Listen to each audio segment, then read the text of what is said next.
পেরেশানিতে সব পাকিয়া সাদা হয়ে গেছে। ও মুরাব্বি আজমা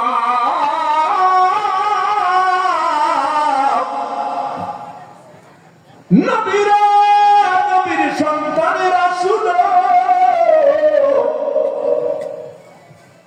ও মুরাব্বি ওরা আল্লাহর আখিরাতের পেরেশানিতে চুলদাড়ি পাকায়, আর আমরা দুনিয়ার ঘর বানানোর জন্য, দুনিয়ার জন্য, দুনিয়াওয়ালা হওয়ার জন্য, মিল ফ্যাক্টরির মালিক হওয়ার জন্য, এমপি মন্ত্রী হওয়ার জন্য চুলদাড়ি গুলো পাকাই, কিন্তু আল্লাহর ভয়ে আর আখিরাতের পেরেশানিতে, নিজের গুনার পেরেশানিতে চুলদাড়ি আমাদের পাকে না। জোরে বলেন ঠিক কিনা? এটার নাম হলো ভয়।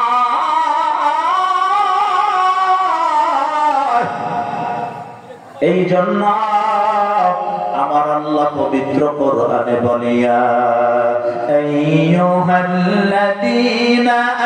আমানু তাকুল্লাহ ইত্তাকুল্লাহা হাক্কা তুকাতিহি ওয়ালা তামুতুন্না ইল্লা ওয়া আনতুম মুসলিমুন।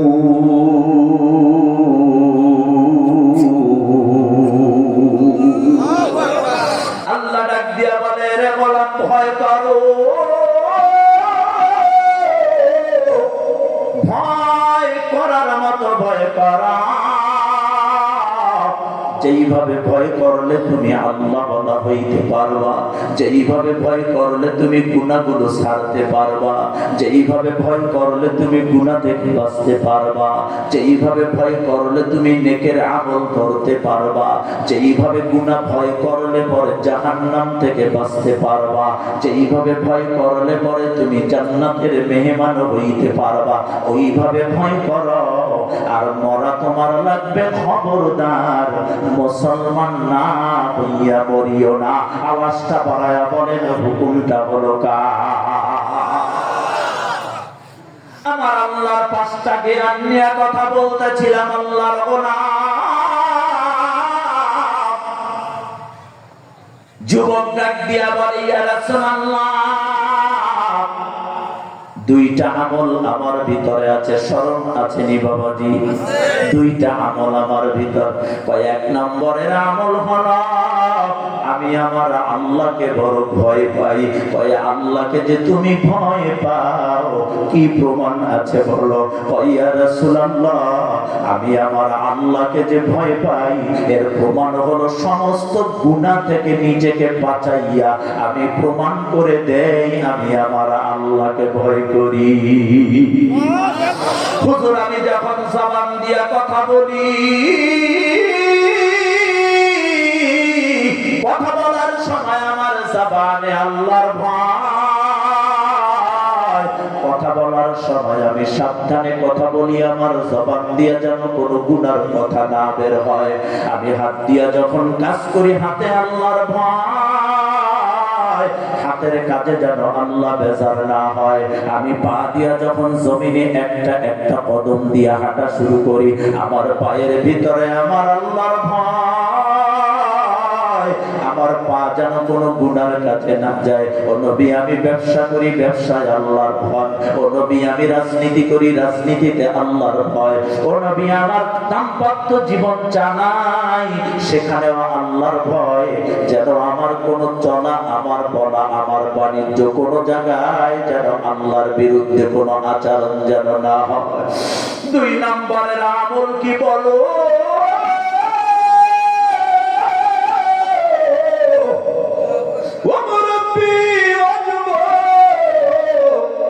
যুবক ডাক দিয়া বলি, ইয়া রাসূলুল্লাহ, দুই নম্বরের আমল হলো নবী গো, আপনি রাসূলকে আমি জীবন দিয়া ভালোবাসি। কি দিয়া ভালোবাসে? জোরে বলেন, কি দিয়া? কাকে? কাকে? আরো জোরে। কাকে বুঝবেন ভালো কইরা قال رسول الله صلى الله عليه وسلم لا يؤمن احدكم حتى اكون احب اليه من والده وولده والناس اجمعين او كما قال النبي عليه الصلاه والسلام আওয়াজটা বাড়ায়া জোরে বলেন না আল্লাহু আকবার ও মুসলমান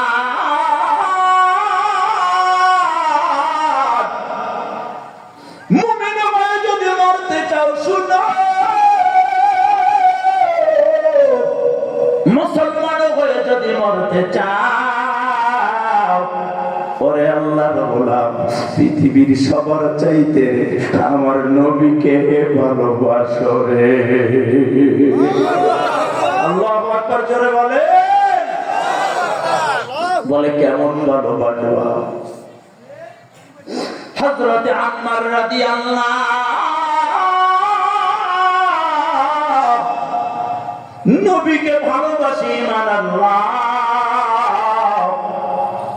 তার গোত্রের মানুষগুলো তাকে ধরলো কই তুই যেই রবের প্রতি মানছ আর যেই মুহাম্মদকে নবী মানছ এখন ছেড়ে দে যা পাইবি তাই দিয়ে দিব না হয় তোকে দুনিয়ায় রাখবো না হযরতে আম্মারের জবান দিয়ে বের হয় জীবন দিতে রাজি আমি জীবন দিতে রাজি আমি ঈমান দিব না প্রয়োজনে আমায় তোমরা মেরে ফেলো না ও মুরব্বি ও যুবক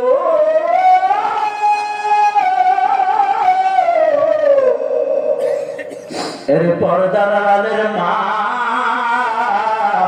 হযরতে আম্মারের দুই পায়ে তারা রশি বাঁধিয়া তাদের দ্রুতগামী দুইটা ঘোড়ার পায়ের সাথে ওই রশির মাথা বাঁধিয়া দুই দিকের ঘোড়ার উপরে যখন চাবুক মারছে দুইটা ঘোড়া যখন দুই দিকে গেছে হযরতে আম্মার রাদিয়াল্লাহু দেহের মাঝখান দিয়া চিরিয়া তরমুজের মতো দুইটা টুকরা হয়ে গেছে ও আল্লাহর গোলাম এরপরেও ঈমান ছাড়ে না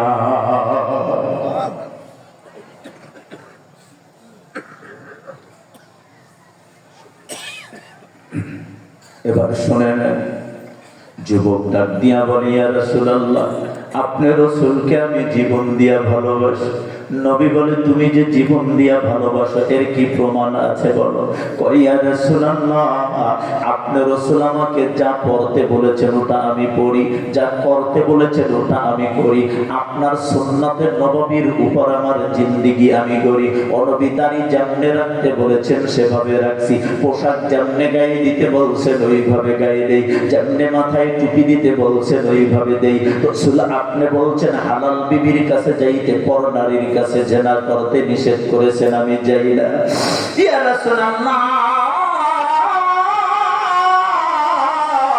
যেই জিন্দেগি আপনি দিয়েছেন সুন্নাত তরিকার জিন্দেগি গড়িয়া আমি প্রমাণ করি আপনি রাসূলকে আমি জীবন দিয়া ভালোবাসি জোরে বলেন আল্লাহু আকবার নবী আমার বলেন যুবক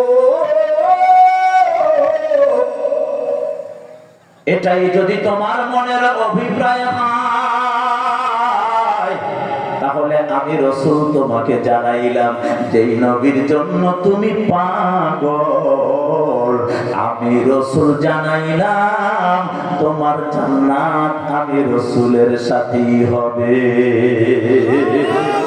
আল্লাহু আকবার জোরে বলেন সূরা লোকমানের প্রথম আয়াতের প্রথম পরিচ্ছেদে আল্লাহ বলে ইন্নাল্লাহা ইনদাহু ইলমুস সাআ ওয়া রাব্বি আজবা আল্লাহ বলেন ইন্নাল্লাহা ইনদাহু ইলমুস সাআ নিশ্চয়ই কিয়ামতের খবর জানে আমার আল্লাহ, আর পৃথিবীর কেউ জানে না। 2 নম্বরের জ্ঞান আল্লাহ জানান, ওয়া ইউনাজ্জিলুল গায়ব।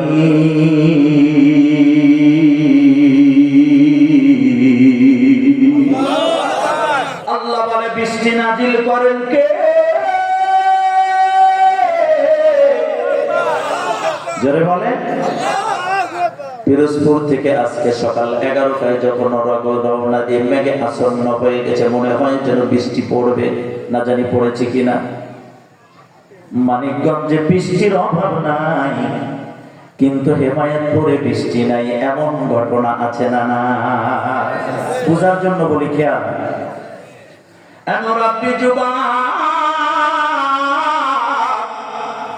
অনাবৃষ্টি, শিলাবৃষ্টি, ভারী বৃষ্টি ইত্যাদি বৃষ্টির মাধ্যমে ফসলগুলো নষ্ট হয়ে যায়, ঝড় তুফানে ঘর বাড়ি ভেঙে যায়, গাছপালা ভেঙে যায়। জোরে বলেন আছে না? না। আমার সমাজের আমল হলো একটা, আর নবী আমল দিয়ে গেছে একটা। আল্লাহ বলেন, গোলাম বৃষ্টি নাজিল করি আমি আল্লাহ, কখন কোথায় হবে পৃথিবীর কেউ জানে না, জানি একমাত্র আমি আল্লাহ। নবী বলেন, উম্মত শুনে নাও, যখন অনাবৃষ্টি, শিলাবৃষ্টি, ভারী বৃষ্টির কারণে সমাজের ফসল নষ্ট হবে, ঘর বাড়ি ভেঙে যাবে, দেরি করিও না, মসজিদে ঢুকে যাও, আল্লাহর সামনে 2 রাকাত নামাজে দাঁড়ায়া যাও। বলেন না আল্লাহু আকবার। আজও আমার নবীর দেশে আরব আমিরাতে এই আমল আছে না? না। নবী আমার নামাজে দাঁড়াইয়া সালামের পর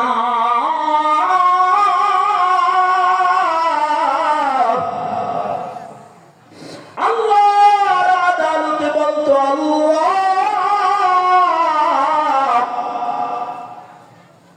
যেই বৃষ্টি আপনি দিলেন, এই বৃষ্টিটা আমার উম্মতের জন্য যদি কল্যাণ হয়, জমিনের জন্য যদি কল্যাণ হয়, এটা আপনি দেন। আর যদি আমার উম্মত জমিনের জন্য যদি অকল্যাণ হয়, আপনার দেওয়া গজব আপনি উঠায়া নেন। জোরে বলেন না আল্লাহু আকবার। কিন্তু এটা একটা বিকল্প কথা, আপনাদের এলাকায় আছে কিনা জানি না। অনেক মুরব্বীরা ওই কথাটা বলে, চার দোকানে বসে বলে, এবার যেই অবস্থা জমি জমা, ফসল ফলাদি যেভাবে নষ্ট হয়েছে, এবার আর কাঁচি নিয়া বা জমিতে ফসল আনতে যাওয়া লাগবে না, এরকম কিছু কথা বলে কি বলে না? হ্যাঁ, এটা বলবেন না, বলবেন না। ওই বছর ফসলগুলো একটু নষ্ট হয়েছে, এটা ঠিক, কিন্তু অল্পের ভিতরে আল্লাহ তাআলা দামের বরকত এত বাড়াইছে যে সব পোষায় দিয়েছে। কথা বলেন, আর একটু জোরে বলেন। 24 সালে যেই ধরনের কথা বলা হয়েছিল, 23 সালে যেই দুর্ভিক্ষের খবরগুলো দেওয়া হয়েছিল, আসলে কি সেগুলো কেউ পাইছেন? কথা বলেন না। এক বেলা অর্থের অভাবে না খেয়েছিলেন একজন ভাই দাঁড়ান 23-24 সালে, বরং বেশি খাইছেন 22 সালের চাইতে। অবসর ছিলেন তো, মাস্ক পরে ঘরে বসে রয়েছেন, তো কি করবেন, একটার পর একটা খাইতেছিলেন। কথা বলেন ঠিক কিনা? আমাদের মতো ব্যস্ততম মানুষগুলোর ঘরবন্দি করে দিস, তো খাইয়া দেওয়ার কোনো কাজ আছে? কথা বলেন না কেন? কাজ নাই তো। মুসলমান, এই জন্য ফসলগুলো যখন নষ্ট হয়ে যাবে, তখন আল্লাহর জন্য পড়েন, ক্বালু ইন্না লিল্লাহি ওয়া ইন্না ইলাইহি রাজিউন।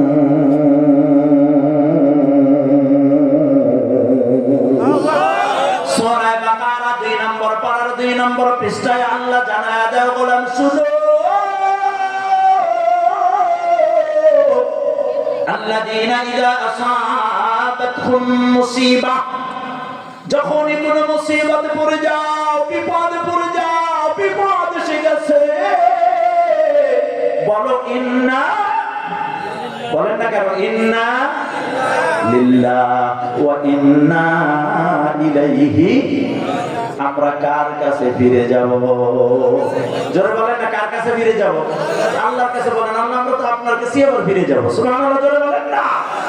আল্লাহ আপনি আমাদের আমল করার তৌফিক দান করেন, সকলে পড়ে আমিন। 3 নম্বরের জ্ঞান আবার আল্লাহ পবিত্র কোরআনে জানায়া দেয়, ওয়া ইয়ালামু মা ফিল আরহাম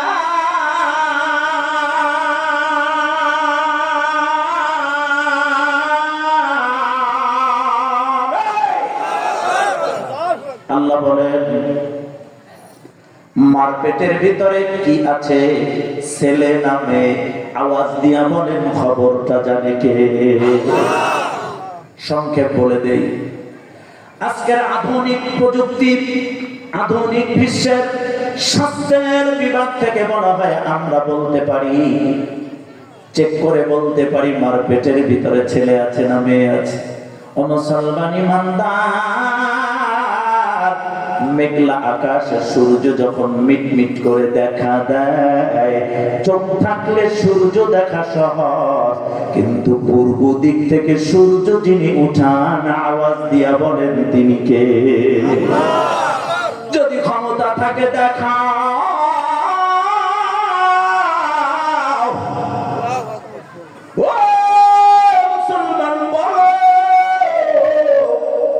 পূর্ব দিক থেকে সূর্য উঠায় কে?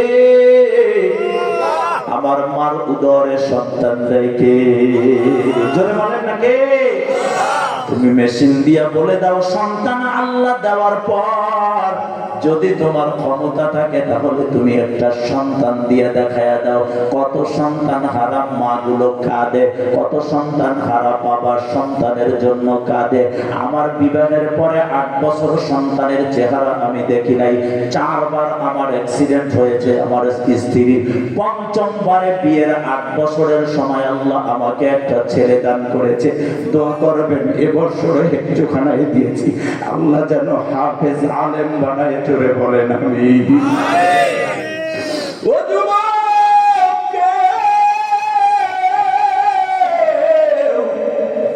ভালো তো কম বাসে নাই, কিন্তু একটা সন্তান তো কেউ দিতে পারে নাই রে যুবক। কত মা সন্তান নাই, বাবার সন্তান নাই। আরে সন্তান যাদের নাই ওদের কলিজাটা কেমন বুঝাইতে পারবো না, বুঝাইতে পারবো না। ওরা সব সময় আল্লাহর আদালতে দোয়া করে, একটা ছেলে দে রে আল্লাহ, ও আল্লাহ একটা ছেলে দে, কামাই খাওয়ার স্বাদ নাই রে মাটি দিবে কে? জোরে বলেন ঠিক কিনা? আল্লাহর পয়গম্বর খলিলুল্লাহর সন্তান ছিল না, তিনি আল্লাহর আদালতে দোয়া করতো, আল্লাহ রব্বি হাবলি মিনাস সালিহিন, ও আল্লাহ আমাকে একটা নেককার সন্তান দান করেন আল্লাহ। ছেলে যাদের দিছেন আল্লাহ, ও আল্লাহ আলেম বানায়া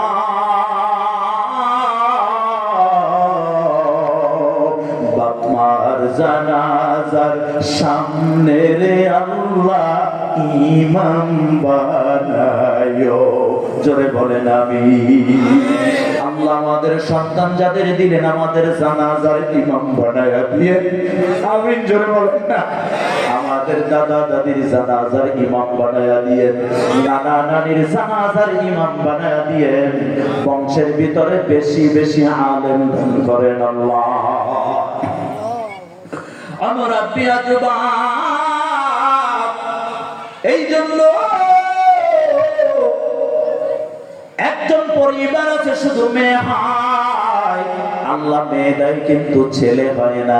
এই জন্য ওই আম্মা জানের উপর পরিবারের পক্ষ থেকে অনেক ধরনের তিরস্কার, অনেক ধরনের কটূক্তি আওয়াজ দিয়া বলেন আছে না? না ছেলে দেন আল্লাহ, আল্লাহ বলেন ছেলে দেই আমি আল্লাহ, মেয়ে দেই আমি আল্লাহ। আমি যাকে ইচ্ছা করে ছেলে দেই, আমি যাকে ইচ্ছা করি মেয়ে দেই, আমি যাকে ইচ্ছা করি না তাকে ছেলেও দেই না মেয়েও দেই না। আওয়াজটা বাড়ায়া বলেন ক্ষমতা একমাত্র কার? এটা ইমানের প্রশ্ন। আওয়াজ দিয়া বলেন সন্তান দেওয়ার মালিক কে? যার জন্য সদা সর্বদাই চাইবো কার কাছে? আমি বলি আব্বা জান, সন্তান আপনার হয় না, দৈনিক ফজরের নামাজের পরে 41 দিন আমল করেন, একটা হাতের উপর একটা হাত রাখেন আর বলেন রব্বি হাবলি মিনাস সালিহিন, রব্বি হাবলি মিনাস সালিহিন, রব্বি হাবলি মিনাস সালিহিন। পয়গম্বর ইব্রাহিম দোয়া করে, গভীর রাতে তার ঘরের সামনে মেহমান দরজায় নক করে, দরজা খুলে দেয়, মানুষ বিশাল আকৃতির একজন মেহমান। পয়গম্বর বলে আপনি কে? ও আল্লাহর খলিল, আমার বাড়ি অনেক দূরে অনেক দূরে, তবে আমি আজকে আপনার বাড়ি মেহমান, আসেন আমার বাসায় বসেন।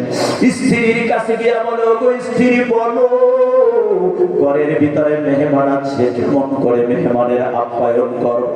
আমরা তো খাবার শেষ করে ঘুমায়া পড়ছি, অতিরিক্ত কোনো খাবার আছে বলে না, তাহলে মেহমানের আপ্যায়ন কেমনে করা যায়? পয়গম্বর ইব্রাহিমকে তেনার স্ত্রী হযরতে সাহেরা আল্লাহু আকবার ডাক দিয়া বলে, স্বামী আমার, যেহেতু আল্লাহ আমাদেরকে সন্তান দেয় না, এই জন্য একটা গাভীর বাচ্চা আমরা ঘরে রাখি, বড় যত্ন করি, তেল দেই, গোসল করাই, বড় মাথায় হাত বুলাই। পয়গম্বর, আমাদের ভেড়া বকরি দুম্বার তো অভাব নাই, কিন্তু এগুলা তো অনেক দূরে, এই গভীর রাত্রে মেহমানের আপ্যায়ন কেমনে আপনি করবেন? অতএব একটা কাজ করেন, আমাদের আদরের ছোট্ট জন্তুটাকে বাহিরে নিয়ে জবাই করিয়া গোশত নিয়ে আসেন, আমি রান্না করে দেই, আমরা আল্লাহর মেহমানকে গভীর রাতে আপ্যায়ন করব। বিবির কথা শুনিয়া পশু হাতে দিয়া পয়গম্বর রওনা দেয়।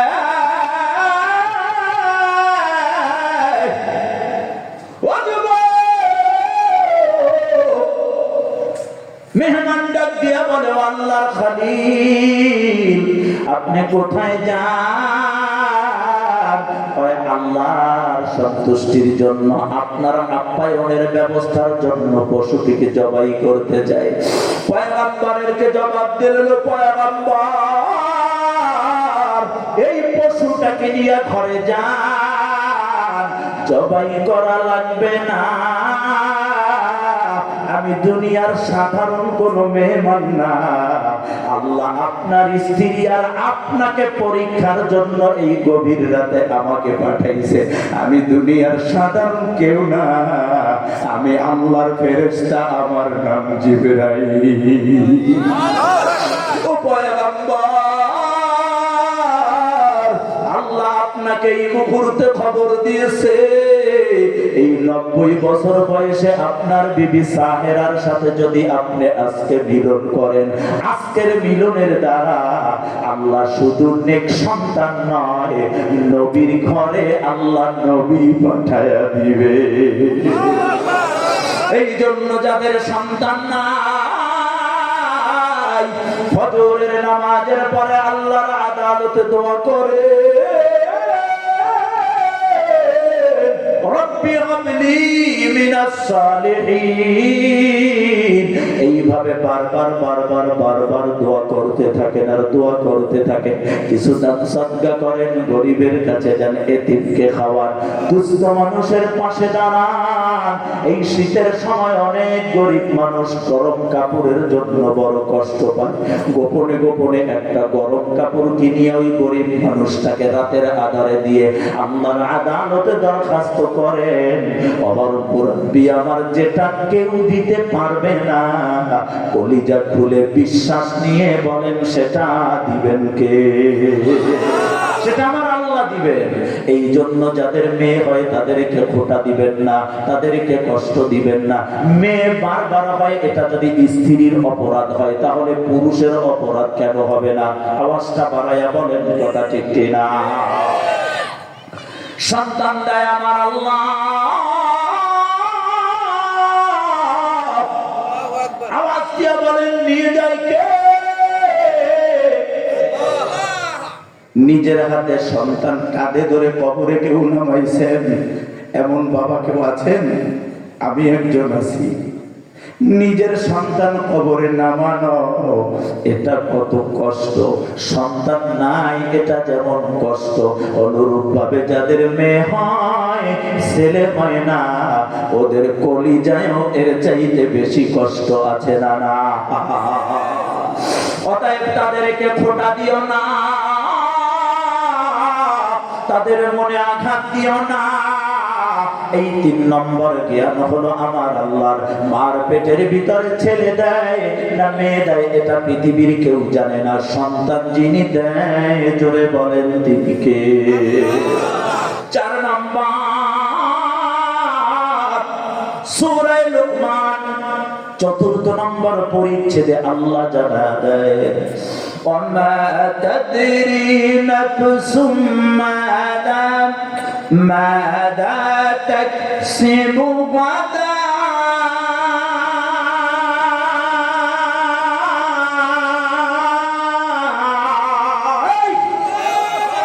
কার কথা?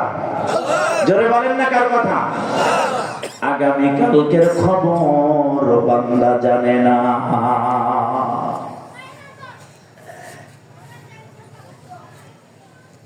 একটু চিন্তার জন্য ছেড়ে দিলাম সময়টা।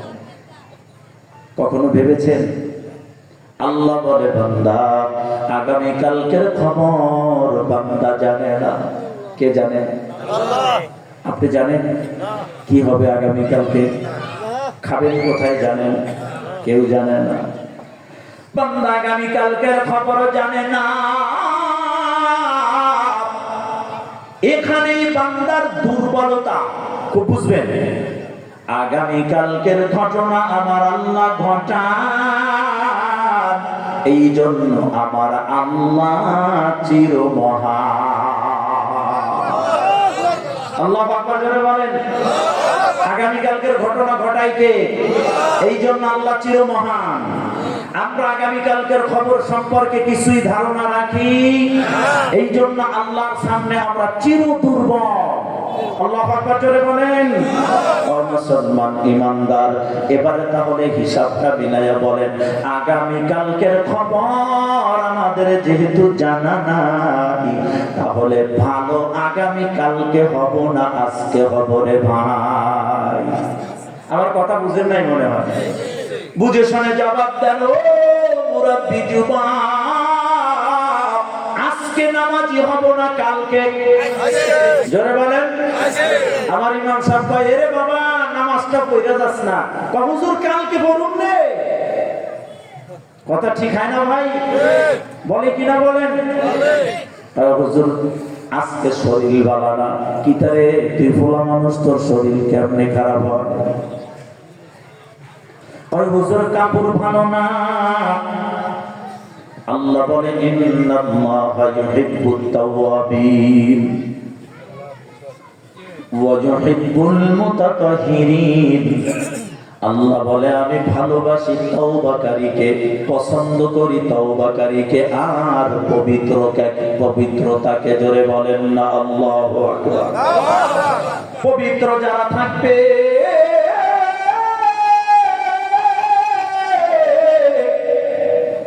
ওই মানুষকে আমি আল্লাহ সব সময় ভালোবাসি। তার কারণ আমার কোরআন হলো পবিত্র, আমি আল্লাহ হলাম পবিত্র, আমার নবী হলো পবিত্র, আমার জান্নাত হলো পবিত্র, আমার ঈমান হলো পবিত্র, সব হলো পবিত্র।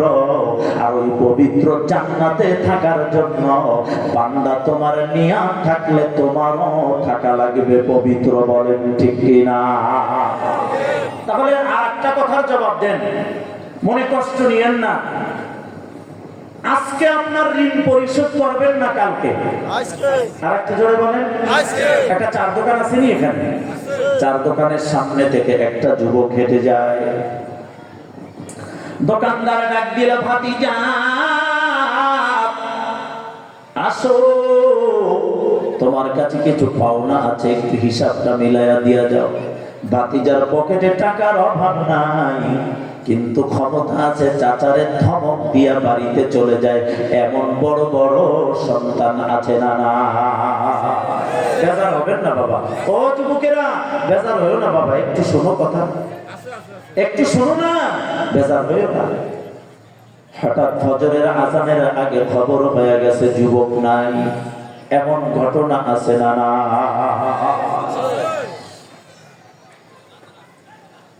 পরের দিন সকালবেলা জানাজার আয়োজন,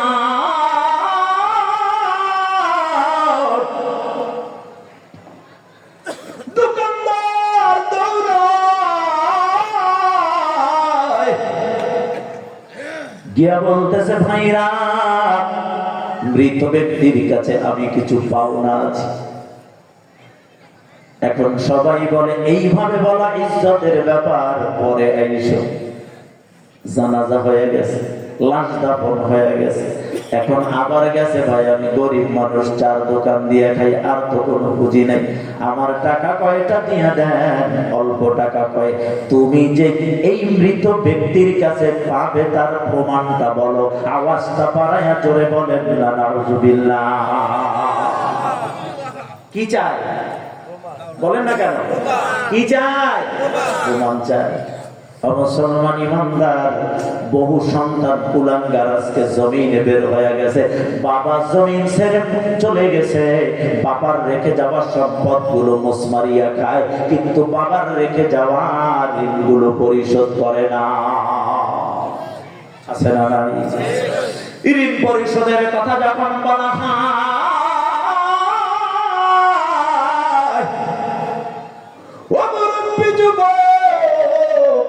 ওই সন্তান বলে, বাবা যে ঋণ করছে প্রমাণ বলো। এমন কিছু লেনদেন হয় বিশ্বাসের উপরে প্রমাণ থাকে না।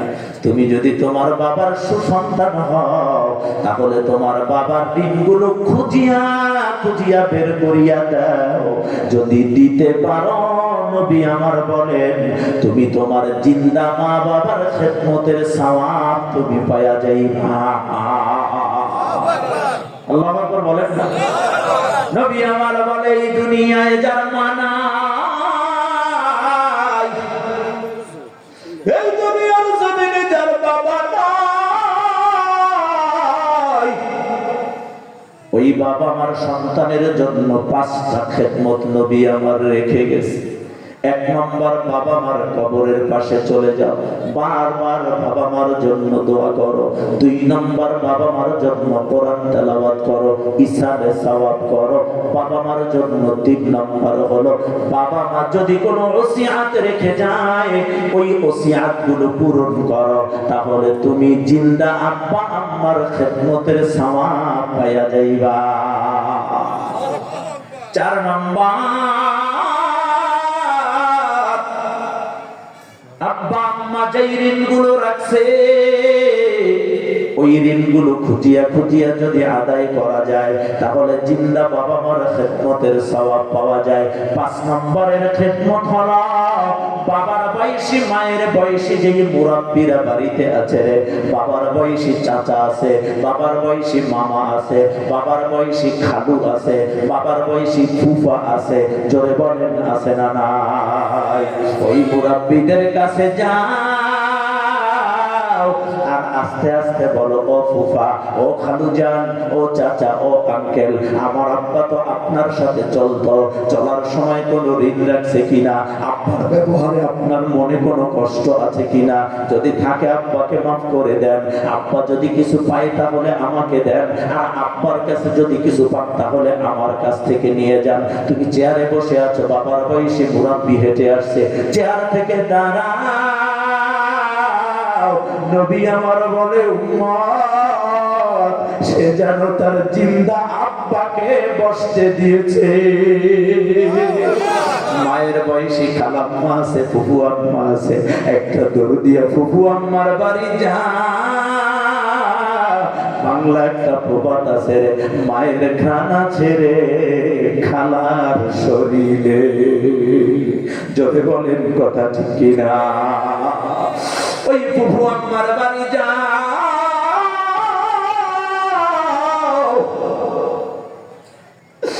একটা কাপড় কিনো, খালাম্মাকে পরাও, আর বলো, খালাম্মা, মা যদি থাকতো আজকে এই শাড়িটা মাকে পরাইতাম, মা দুনিয়ায় নাই, নাই, আপনাকে দিলাম, আপনি পরে যদি এইভাবে মার কথা মনে করিয়া মায়ের বয়সী মুরব্বীদেরকে ইজ্জত দেওয়া যায়, সে যেন তার চিন্তা আব্বা আম্মার খেদমতের সওয়াব পাওয়া গেল। এই জন্য বাবাজি আমার, ঋণ যদি কেউ থাকে হায়াতের জিন্দিগিতে দেওয়ার মতো কোনো কিছুই যদি না থাকে, প্রয়োজনে নিজের ভিটা বাড়ি বিক্রি করে দেন। ভিটা বাড়ি বিক্রি করিয়াও যদি ঋণটা পরিশোধ করা যায়, তারপরেও কবরে জায়গা করে দিবে কে? কিন্তু ঋণ রাখিয়া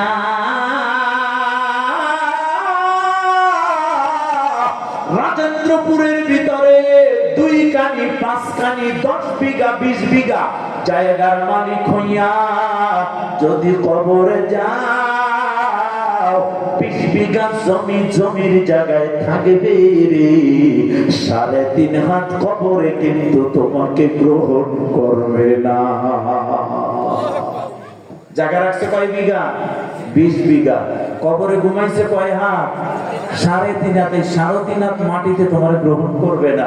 সত্যি করে বলছি বাবা, বিশ্বাস করো, ওয়াল্লাহি তাল্লাহি লিল্লাহি, আল্লাহর শপথ করে বলি, বিশ্বাস করেন, নবীর একজন সাহাবী ইন্তেকাল করছে। কার সাহাবী? নবীর। কষ্ট হচ্ছে আপনাদের? আল্লাহ বুঝার তৌফিক দান করেন, জোরে বলেন আমিন। নবীর একজন সাহাবী না,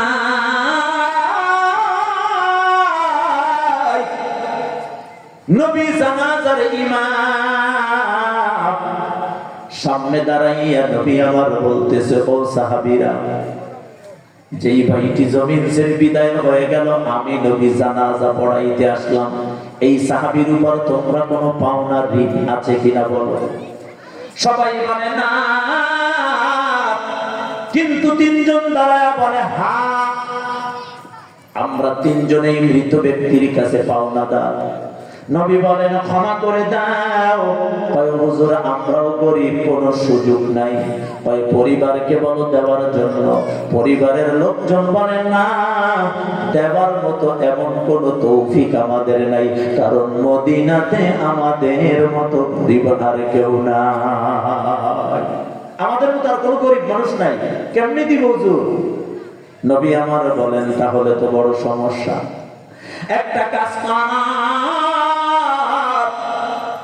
এই মজলিসের ভিতর থেকে 3 জন এই 3টা পাওনাদারের জন্য ওয়াদা করো, তোমরা এই 3 ভাইয়ের ঋণটা পরিশোধ করবা। আমি নবী জানাজার ইমামতি করব, আল্লাহ কবরবাসীকে মাফ করবে। আর তোমরা এই ভাইয়ের দরদে 3টা ভাই যদি এর ঋণটা আদায় করে দাও, কিয়ামতের ময়দানে আমার আল্লাহ তোমাদের গোপন ঋণগুলো, গোপন গুনাহগুলো মাফ করে দিবে। আল্লাহু আকবার, জোরে বলেন না। আমাদের গোপন ঋণ আছে নি বাবা? বলেন না, গোপন গুনাহ আছে, গোপন গুনাহ আছে। যদি গরিবের ঋণগুলো আদায় করে দেন, এরকম গরিব আছে না সমাজে? গরিব মানুষ মারা গেছে, এলাকায় চান্দা ধরে মিলাদ পড়ায়, আসেনি? চান্দা ধরে গরু জবাই দেয়, হ্যাঁ, পাল্লি উট জবাই দেয়। দেন না, আপনি পুরো মানিকগঞ্জবাসীরে খাওয়ান, আমার আপত্তি নাই। তবে আমার আপত্তি এই জায়গায়, যেই গরিব মানুষটা মারা গেল, ওই গরিব মানুষটার কাছে এই 4 দোকানদার 50টা টাকা পায়। বলেন বাবা, কয় টাকা? কথা খুব খেয়াল, কয় টাকা? 50 টাকা। এখন ওই ব্যক্তির রূহের মাগফিরাতের জন্য এই দানবীর মুরব্বী হাজী সাহেব তিনি এসে বলল যে এই ভিক্ষুকের জন্য আমি একটা গরু কেটে খাওয়াইয়া আমি ইসালে সওয়াব করাই দিলাম। বলেন তো আপনি, এই 50 টাকার ঋণ থেকে একটা গরু কাইটা জবাই কইরা দোয়া পড়াইছে, মিলাদ পড়াইছে, মানিকগঞ্জের সব আলেমরা আইনা 5000 করে টাকা দিবেন, ওই 50 টাকার জিম্মা থেকে বাঁচাইতে পারবেন? আমি কি নিষেধ করছি খাওয়াইতে? কিন্তু বলেন তো 50 টাকার জিম্মা থেকে বাঁচাইতে পারবেন? তাহলে আগে কি জরুরি দোয়া মিলাদ না ঋণ ছাড়ানো? জোরে বলেন, আগে জরুরি কোনটা? আগে ঋণটা পরিশোধ করেন না। সে বোনের সম্পদ দিয়ে যায় নাই, সে তার ভাইয়ের সম্পদ দিয়ে যায় নাই, তার বাড়ির মানুষের সম্পদগুলো দিয়ে যায় নাই, জবরদস্তি করে খাইছে। এমন কিছু জালেম আছে না? আগে ওগুলো দেন। যদি দরদি হন ওগুলো দেন। আল্লাহ বুঝার তৌফিক দান করুন। তিনজন ব্যক্তি দাঁড়ায় যায়, ডাক দিয়া বলে, ইয়া রাসূলুল্লাহ, আমরা তিনজন ভাই ওয়াদা করলাম এই মৃত ব্যক্তির পক্ষে এই তিন ভাইয়ের ঋণ আমরা পরিশোধ করে দিব। নবী সন্তুষ্ট। জানাজা পড়াইলেন, কবরে নামাইলেন, মাটিও দিয়ে ফেললেন। পরে রক্ত জানাজা নামাজে যখন নবী মসজিদে নববীতে আসলেন, সাহাবীদেরকে ডাক দিল, সাহাবীরা যেই তিনজন ওয়াদা করেছিল ঋণ পরিশোধ করবে, ওই তিনজন কই? একজন হাজির, দুইজন হাজির, তিনজন হাজির। একজন বলে, হুজুর আমি পাওনা পরিশোধ করে দিয়েছি। নবী আলহামদুলিল্লাহ বলল। দুইজন বলে, না নবী আমরা দিতে পারি নাই, আমাদেরকে আরেকটা অক্ত সময় দেন, আমরা গরিব, আমরা দিয়ে দেব হুজুর, ব্যবস্থা করতে পারি। পরের ওয়াক্ত নামাজে সাহাবী নাই, দিতে পারে নাই, লজ্জায় মদিনার বাইরের মসজিদে নামাজ পড়ে। আল্লাহু আকবার জোরে বলেন না। নবী না জিজ্ঞাসা করবে, এই জন্য নবীর সামনে লজ্জায় যায় না। পরের দিন নবী খবর দিলেন, অথবা তারা নিজেরাই গেলেন। নবী ডাক দিয়া বললেন, কি ব্যাপার, কেন দাও নাই? একজন বলে, হুজুর লজ্জায় আসি নাই, তবে আমার ঋণ পরিশোধ করে দিয়েছি। আর একজন চোখের পানি ছেড়ে বলে, না হুজুর পারি নাই। নবী হঠাৎ করে ওই সাহাবীর হাতটা ধরে ফেললেন, দৌড় দিয়া রওনা দেয়। মৃত ব্যক্তির কবরের পাশে দাঁড়াইয়া নবী আমার বলে, ও যুবক, কবরের মাটিতে হাত দাও। কবরের মাটিতে যখন হাত দিয়েছে,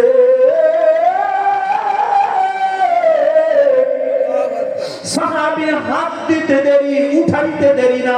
আল্লাহু আকবার। নবী আমার বললেন, যুবক, মাত্র কবরে হাত দিলা, আবার উঠাই দিলা কেন? কয়, আপনি বললেন কবরের মাটিতে হাত দিতে।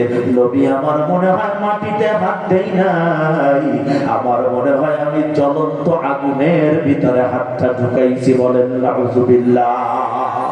নবী গো, আমার মনে হয় আমি জ্বলন্ত আগুনের ভিতরে হাতটা ঢুকাইছি। সাহাবী ভয়তে দৌড় দিয়েছে। আর এক জায়গা থেকে কর্জে হাসানার মাধ্যমে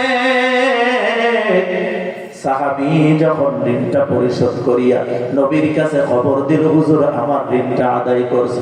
নবী ওই সাহাবীকে নিয়ে আবার কবরের পাশে হাজির হয়ে যায়। ডাক দিয়া বলে, সাহাবী এবার কবরের মাটিতে একটু হাত দাও। যখন ওই কবরের মাটিটায় হাত দেয়, এইবার সাহাবী আর হাত উঠায় না। ডাক দিয়া বলে, নবী আমার বলেন, সাহাবী হাত কেন উঠাও না? বলে, ইয়া রাসূলুল্লাহ, পূর্বের কোন আলামত কবরে নাই, এখন কবরের মাটির আলামত পরিবর্তন হয়ে গেছে। ও রাসূল, আমি যখন কবরের মাটিতে হাত দিলাম, আমার মন এবং দেহের পরিবর্তন হয়ে গেছে। আল্লাহু আকবার। আমার মনে হয় কবরওয়ালা কবরে জান্নাতে ঘুমায় গেছে। এই জন্য বলি, মুরাব্বি শোনো,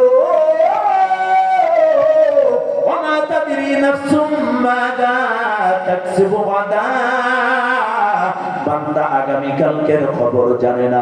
যেহেতু বান্দা আগামীকালকের খবর জানে না, আজকেই বান্দার ভালো হওয়া লাগবে, আজকেই বান্দার তওবা করা লাগবে, আজকেই বান্দার নামাজি হওয়া লাগবে, আজকেই বান্দা মানুষের ঋণটা আদায় করা লাগবে।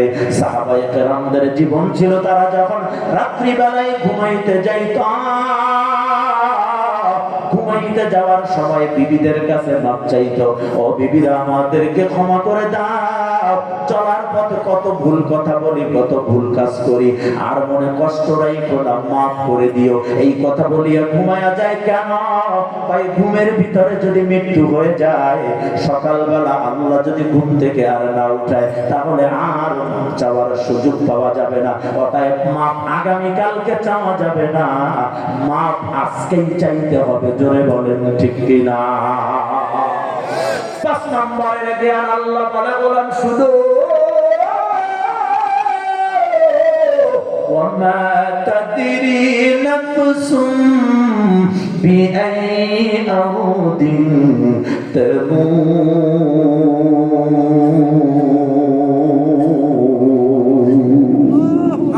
আর একটু জোরে বলেন ওয়ামা তাদরি নাফসুম বিআই আরদিন তামুত। ওই বান্দার মৃত্যু হবে কোথায় বান্দা জানে না। আওয়াজটা বাড়ায়া বলেন বাজি, কেউ জানে নাকি? বুঝতে পারলে জোরে বলেন, কেউ জানে বান্দার মৃত্যু কোন জায়গায়?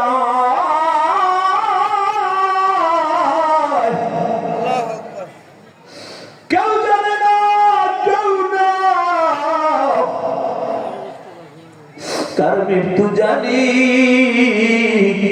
প্রবাসের জীবনে হবে রে, কার মৃত্যু জানি দেশের জীবনে হবে রে, কার মৃত্যু জানি গাড়ির অ্যাক্সিডেন্টে হবে, কার মৃত্যু জানি রে ডাকাইতের হাতে হবে রে, কার মৃত্যু জানি রে মাস্তানের হাতে হবে রে, কার মৃত্যু জানি পুলিশের বুলেটে হবে রে। অমরাব্বি কারো তো জানা নাই। আবার কিছু কপাল পোড়া আছে রে, কার মৃত্যু জানি জেনা করা অবস্থায় হবে রে, কার মৃত্যু জানি টাস খেলা অবস্থায় হবে রে, কার মৃত্যু জানি মদ খাওয়া অবস্থায় হবে রে। এই জন্য যুবক ফিরো, খারাপ পথ দিয়া ফিরো, কারণ মৃত্যু কোথায় আমরা যেহেতু জানি না। অতএব সব সময় মৃত্যুর জন্য প্রস্তুত থাকতে হবে। হারাম কাজে যাওয়া যাবে না, হারাম জিনিস ধরা যাবে না, হারাম জিনিস খাওয়া যাবে না। মৃত্যুর জন্য প্রস্তুতি কাকে বলা হয়? সদা সর্বদাই নিজেকে পবিত্র রাখার নাম, সদা সর্বদাই 5 ওয়াক্ত নামাজের পাবন্দী হওয়ার নাম, সদা সর্বদাই গুনাহ থেকে নিজেকে বাঁচানো, মৃত্যুর জন্য প্রস্তুতি। জোরে বলেন ঠিক কিনা? কয়টা জ্ঞান? 5টা।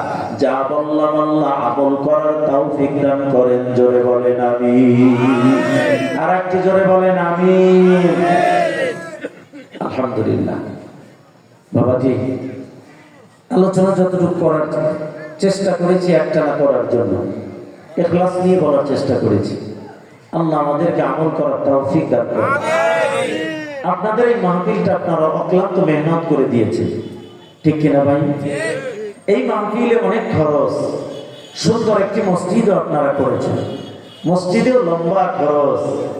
এই খরচের জন্য আমি সাদা মাঠা ভাষায়, ভাঙা ভাঙা কথায়, একজন ভাই উঠবো না, এখন উঠবো না, সার্কেস আপনারা দেখতে পাবেন। জি, প্রধান বক্তা এসে গেছে। আপনারা চমৎকার কন্ঠে